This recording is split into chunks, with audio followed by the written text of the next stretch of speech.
Hello guys and gals, and welcome! Today we're going to go over something very interesting, and as you can see by the graphic above my head, we are going to be talking about monster immunities and monster resistances.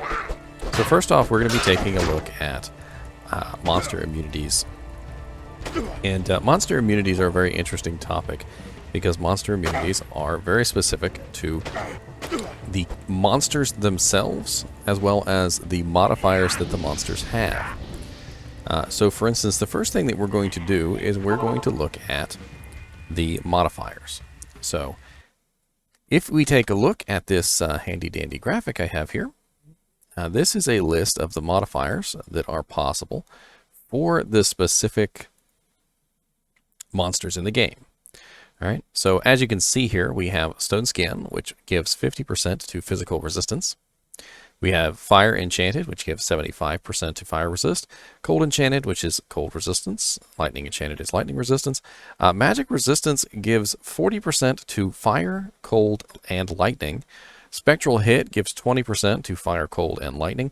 And it is important to know that only 2 immunities can apply on a monster at any given time. And that is true for 99.9% of all the monsters in the game. I believe there is 1 or 2 exceptions, and I think they're programmed in. But for the most part, this will be a 2 immunity only scenario. And you might be asking yourself, well, how do these immunities come about? Well, the answer to that question is that the monsters themselves have resistances. All right.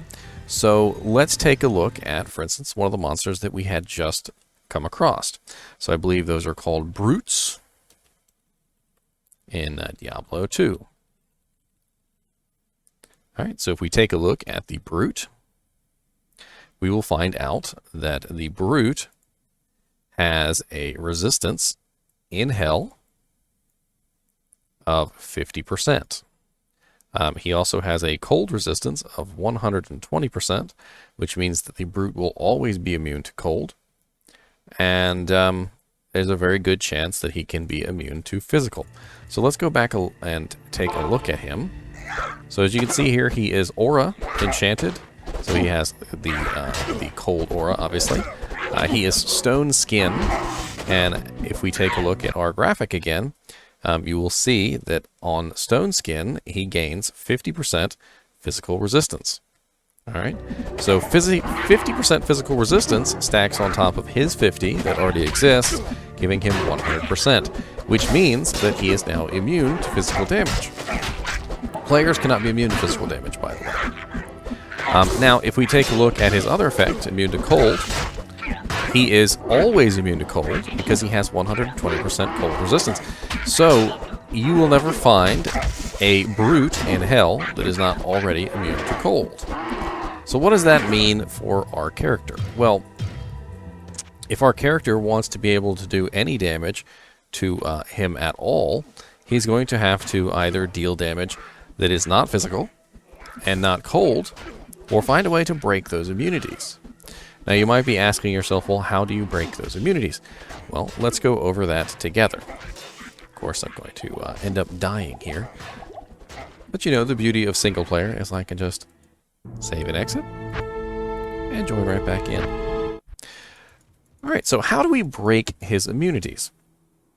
Well, the answer to that question lies in his resistances. So for instance, since we knew that he had 50% physical resistance to start off with, and he had gained the Stone Skin ability, which was 50% physical resistance, he was then immune to physical resistance of 100% exactly. So all you have to do to break his immunity is to reduce his maximum resistance by 1%, which brings him down to 99, which would effectively break his physical resistance. Now there are 2 ways that you can break physical resistance, and that involves the 2 skills known as Amplify damage and Decrepify. All right, so Amplify damage reduces physical resistance by 100%. However, if a monster is immune to physical, that reduction is reduced by 20% effectiveness. Essentially, you can take whatever the resistance is and you divide it by 5, and that will give you your reduction. Okay, so he had 100% physical resistance. So if I were to cast Amplify damage on him, he would be brought down to 80%, which means he would now be taking only 20% physical damage, but he would no longer be immune. Now let's take a look at his cold resistance. So his cold resistance was 120%.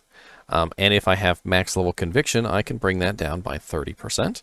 So I can bring him down to 90% cold resistance, which means that I can damage him with conviction.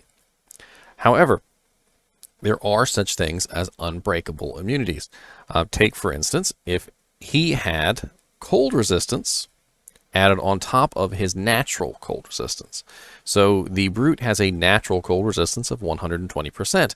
And that means that if he had spawned with the cold enchanted enchantment, he would have gained 75% on top of his 120, which means that he would have ended up with a massive amount of resistance. When you add the two together, you would have ended up with 120 plus 75, so he would have had 195% cold. And even if you subtract your 30% conviction, you still end up with 165. And if that number does not drop below 100%, it has to hit 99%, they will remain immune. Okay, so this particular brute could be broken in two ways. He could have his physical damage resistance broken, and he could also have his his cold resistance broken. Now, the other thing I want you to note is that when we were looking at him before, I know I had to save and exit, but when we were looking at him before, you should have noticed that he was also lightning enchanted. Now, he wasn't immune to lightning. And the reason why he would not be immune to lightning with the third enchantment is because, again, you can only be immune to two things at one time.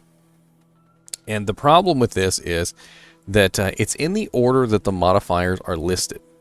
So here we have regular demons who are immune to cold. So as you can see, these monsters, without any modifiers, are immune to cold from the begin with. So the brute was already immune to cold, which means that that was his first immunity. The first immunity is always the one that you are naturally immune to. So the monster is naturally immune to. Then the first modifier is applied from the effect.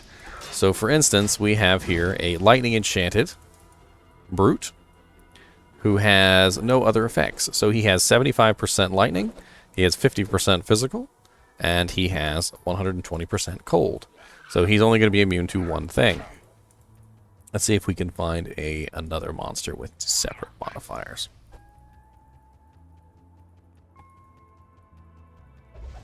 It's also important to note that conviction does not reduce poison immunities. I don't exactly know why conviction in particular does not reduce poison immunities, but it just does not. Alright, so here you see that the spear woman is immune to lightning. That's her natural immunity. So whenever you come across a spear lady, she's always going to be lightning immune first. And any monster that has a natural immunity like this also has the ability to be completely unbreakable. So for instance, if any of these Dark Hunters spawn with a cold enchantment, they will be unbreakable in their cold immunity. If any of those spear ladies that are immune to lightning spawn with lightning enchantment, they will be immune to lightning and unbreakable. The same thing goes for the brutes who have cold immunity. If they end up with cold enchantment, they will also be immune. In fact, they're at 120%, and it is next to impossible to break their immunity if they spawn with any of the modifiers which increase immunities. So, for instance, we desperately try not to get stuck here. We could grab some teleport scrolls, why not? Good day.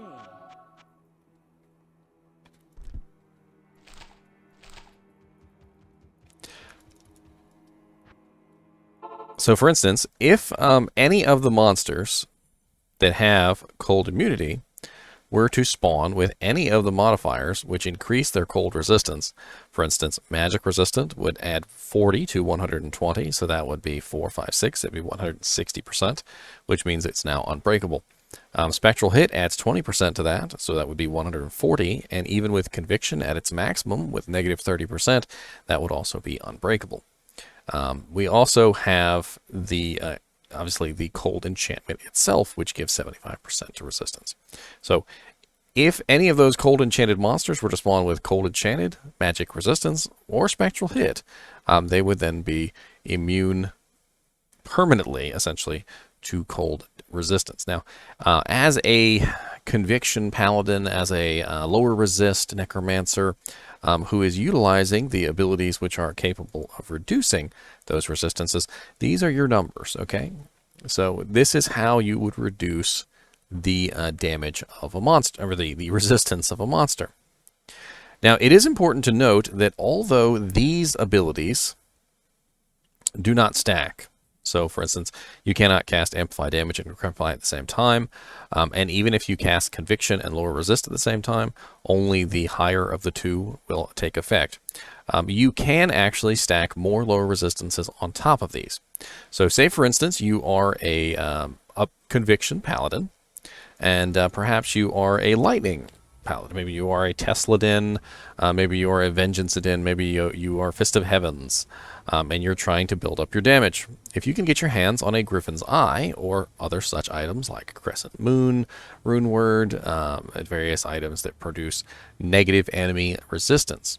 Now, negative enemy resistance only affects you, which is very unfortunate, but if you attack someone, it attacks them with the understanding that they have 20% lower resistance than what they actually have.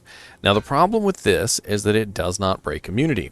So, where Conviction can break immunity by 30%, you still are dealing with a monster that has a rather large amount of resistances. Take, for instance, the Brute that we were just talking about.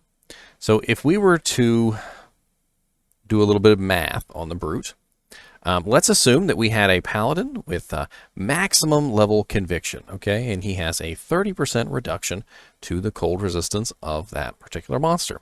So he is now looking at a 120% cold resist minus 30. So 120 minus 30 is going to be 90%, which means that the monster is still going to be 90% resistant to all of his damage. So even if the Paladin is capable of doing 1,000 cold damage a hit, that's still being reduced by 90%, which means he is now only doing 100 damage per strike. So not very effective. However, if you happen to have one of these items that reduces the resistance of the enemy, you are going to reduce the enemy's resistance further. However, it is important to note that the monster's immunity has to be broken for this to take effect. And that means that the monster's immunity could be at 99%, but it cannot be at 100, because 100 is immune and 99% is not. All right, and that is the real difference between the two. So once the monster is at lower than 99%, the effect of these items can take place and will help you greatly. So for instance, with the case of the Brute, if you were dealing cold damage and you had the 30% Conviction, so you would at 120% minus the 30% from Conviction, which would bring it to 90, minus another 20% from the item that you have that has negative resistance, which would make it 70% resistant to attacks, which is going to help even more. And there are other items like Lightning Facets, the Crescent Moon, Cold Facets, Fire Facets, Ice Facets, etc., that will help reduce this number even further. But the important thing to remember is that those facets will do nothing unless you can break the immunity of the monster. Let's go take a look at some more examples, see if we can find some interesting targets. So let's go to Lost City. Can't help but click on things. I'm in a video. Stop clicking on things. Must click. Alright, so here we have undead monsters who are immune to magic. And this is a very interesting topic because undead monsters actually are not immune to magic. So there are very few magic abilities in the game, and it is interesting to note that of them, one of the most popular is Blessed Hammer. Blessed Hammer does 150% damage to any undead, and believe it or not, also demons for some reason, even though it doesn't actually do the extra damage. So, for some reason or another, because of that fact that it gains an additional bonus damage versus the undead and the demons, it will actually bypass the magic immunity for those monsters. Now, players like necromancers who use Bone Spear and Bone Spirit will have an issue bypassing that immunity. Now, if you notice on our monster here, our monster is magic resistant, he is lightning enchanted, and he is aura enchanted. So that is why he is magic immune and lightning immune. So he is immune to the 2 modifiers that he has, and in that order. Let's see if we can find another. Must step on scorpions.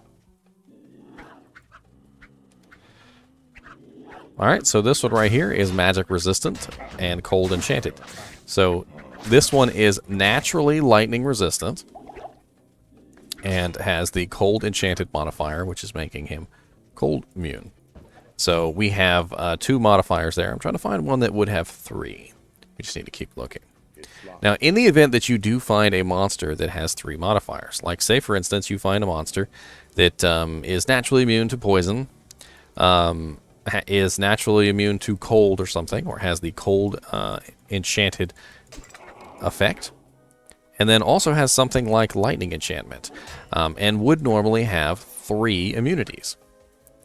In the case of multiple immunities past 2, the last modifier, or all the modifiers after the second immunity, are dropped. And that includes the resistances as well. So it's less random than you think.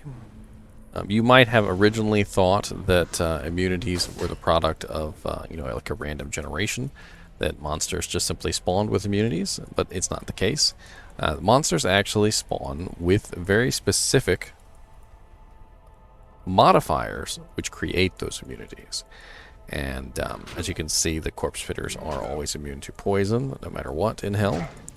These guys are always immune to lightning, no matter what. The Stygian hags are always immune to cold, so forth and so on. And this complicates things, but also allows you to understand that this monster is always going to be immune to X. And there's a very good chance that any monster that is already immune to lightning can be unbreakably immune to lightning. So, for instance, poison spitters, the corpse spitters are immune to poison, but if they were immune to cold or fire or something like that because of modifiers, there's a very good chance you could break it. However, if a poison spitter had poison immunity and anything that increased his poison immunity, it would be completely immune. So he is lightning enchanted and immune to lightning. So this one right here would be unbreakable, unbreakably immune. So this one is stone skin, magic resistant. So the magic resistance is actually increasing him very barely. So he's actually getting multiple resistances from 2 different things. So let's see. He is an enslaved. So let's take a look at Diablo II Enslaved. Baal's minions. Alright, so in hell, the resistances of an enslaved are 130 cold, which means he's always going to be cold immune. He is 66 fire, and he has the magic resistant enchantment, and as we've seen from the modifiers, the magic resistant enchantment gives him 40% to all resistances. And the 40% to all resistances goes on top of the 66. So 66 plus 44, 40 is 106, right? So he is only just barely immune to fire, which means he could theoretically be broken. However, because of the magic immunity, he has a base of 130 for cold, and magic with that plus 40 is going to give him 4, 5, 6, 7, 8, which means he is unbreakable. 180% cold resistance, completely unbreakable. I hope I've given you guys and gals an interesting look into how resistances work for monsters, you know, why particular monsters are immune to abilities, how you can break those immunities. And, you know, I think the next thing that we should do is I'm going to go through and actually show you those immunities broken. All right, so here we have a paladin, and the paladin is using conviction. So we're going to take our paladin into the dark wood. You know what? Let's get him some hit points first before he dies. Our paladin here is using the full Griswold set, you know, just so that he doesn't die. And here you'll see we have the skeletons. So we're going to take our conviction aura off, and you'll notice that they are immune to lightning. Then we put the conviction aura on, and you'll notice that they are no longer immune to lightning. This specifically is reducing their resistance just low enough so that we can dish out damage to them. Here is another boss monster. This one is also immune to lightning. He is immune to lightning, and he is also magic resistant, which means he has fairly high lightning immunity, and we are still able to just barely break it. All right, now here we have an example of a monster that is physical immune. This particular monster, when we cast Amplify damage on it, you will notice they are no longer physical immune.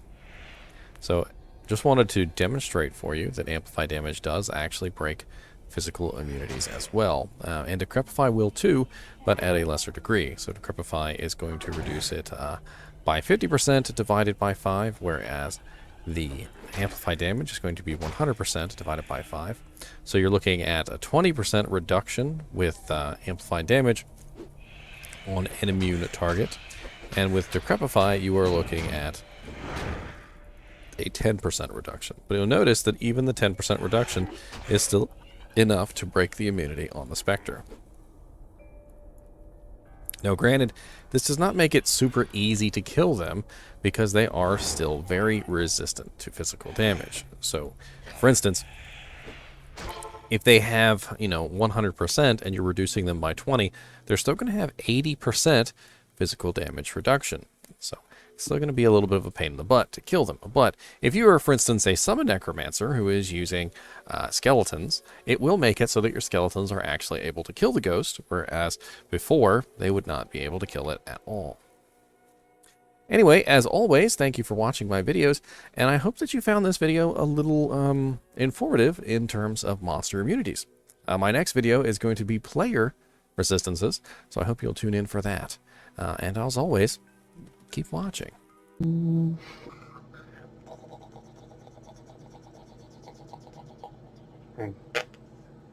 He's a little booty. He's a little booty, aren't you? That's a cute little booty.